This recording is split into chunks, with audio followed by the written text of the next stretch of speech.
কোথাও কোথাও বলা হচ্ছে 1600 অধিক নিহত হয়েছে, আবার কোথাও কোথাও বলা হচ্ছে যে অফিসিয়ালি 800+। তাহলে মুক্তিযুদ্ধের শহীদদের মতো হয়ে গেল যে কেউ কেউ বলছেন যে 3 লক্ষ, আবার কেউ কেউ বলছেন যে 30 লক্ষ।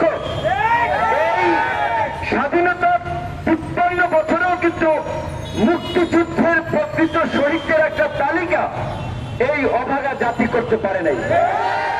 অথচ মুক্তিযুদ্ধ নিয়ে ব্যবসা হয়েছে, মুক্তিযুদ্ধ নিয়ে চেতনার রাজনীতি হয়েছে, মুক্তিযুদ্ধের চেতনার নামে ভারতীয় হেজিমনি, ইন্ডিয়ান হেজিমনিতে এইখানে 15 বছর আওয়ামী ফ্যাসিবাদ কায়েম হয়েছে, কিন্তু মুক্তিযোদ্ধাদের প্রকৃত সংখ্যা এই জাতি এখন পর্যন্ত জানে না। মুক্তিযুদ্ধের শহীদদের সংখ্যা এখন পর্যন্ত জানে না। তো এই যে ইতিহাস সৃষ্টিকারী গণ-অভ্যুত্থানের কথা বলেন, ইতিমধ্যেই গণ-অভ্যুত্থানের মালিকানা নিয়ে দ্বন্দ্ব শুরু হয়ে গেছে। গণ-অভ্যুত্থানের মালিককে, কোন দলের কতজন মারা গিয়েছে, কোন দলের কি কন্ট্রিবিউশন, সেই প্রতিযোগিতা লেগেছে। যদি এটা কোনোভাবেই কাম্য নয়, কারণ এটা কোন রাজনৈতিক দলীয় আন্দোলন ছিল না, এটা ফ্যাসিবাদের বিরুদ্ধে একটা গণ আন্দোলন ছিল। এই গণ আন্দোলনে গণ-অভ্যুত্থান হয়েছে। এই গণ-অভ্যুত্থানে যারা অংশ নিয়েছে তারা প্রত্যেকে এই দেশের নাগরিক, তারা আমাদের ভাই, তারা আমাদের বন্ধু, তারা আমাদের স্বজন।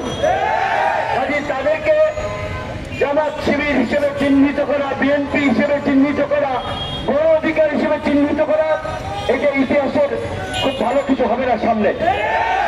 বিএনপি ক্ষমতায় গেলে তাদের দল থেকে যারা শহীদ হয়েছেন এখন তাদের স্মরণ করবে, ক্ষতিপূরণ দেবে।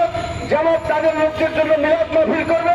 বৈষম্য বিরোধী এবং ছাত্র আন্দোলন এবং নাগরিক কমিটি যদি কোনোদিন রাজনৈতিক দলে দাঁড়াতে পারে, তারা আবার তাদেরকে সমর্থন করবে। কিন্তু আমরা জানেন যে ছোট হলে একটা রাজনৈতিক দল, আমরা পরিষ্কারভাবেই বলছি যে এই কোটা সংস্কার আন্দোলন 2018 সালে আমরা শুরু করেছিলাম। 2018-তে যদি কোটা সংস্কার আন্দোলন না হতো, 34-এ হতো।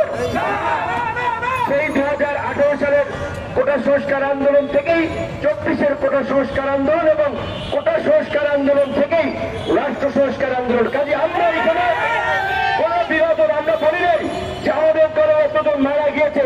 যদিও আমার সাথে সক্রিয়ভাবে যাদেরকে আমি চিনতাম, আমার তাকে যারা আপনার সরাসরি পরিচিত ছিল এসেছে, তাদের মধ্যে 13 জন শহীদ হয়েছে, তারা আমাদের সঙ্গ নয়। কিন্তু এটা নিয়ে আমি কখনো আমরা একটা প্রোগ্রামও করি নাই, কারণ আমরা তো সবাইকে অন করি, শুধুমাত্র 13 জনকে নয়। তো এই যে একটা বিভাজন তৈরি হলো, এটা কি কাম্য ছিল আপনাদের আমাদের?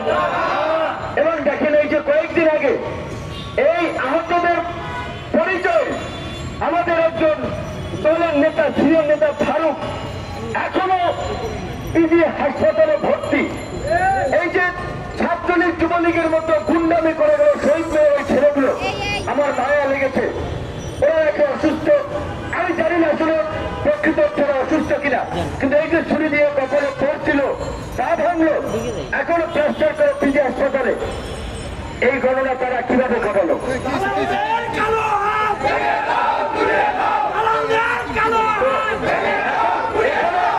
আমার কাছে মনে হচ্ছিল যে আহতদেরকে মুখোমুখি দাঁড় করিয়ে দিচ্ছে, কারণ স্বাভাবিকভাবে আমরা 24 ঘন্টার আলটিমেটাম দিয়েছিলাম শহীদ মিনার হামলাকারী সন্ত্রাসীদের গ্রেপ্তার করতে হবে। পুলিশ 2 জনকে গ্রেপ্তার করেছিল, কিন্তু একটা ইনভেস্টিগেশন হওয়া উচিত যে কেন তারা হামলা করলো এবং তাদেরকে কেউ উস্কে দিয়েছে কিনা। কারণ এখন যে রাজনৈতিক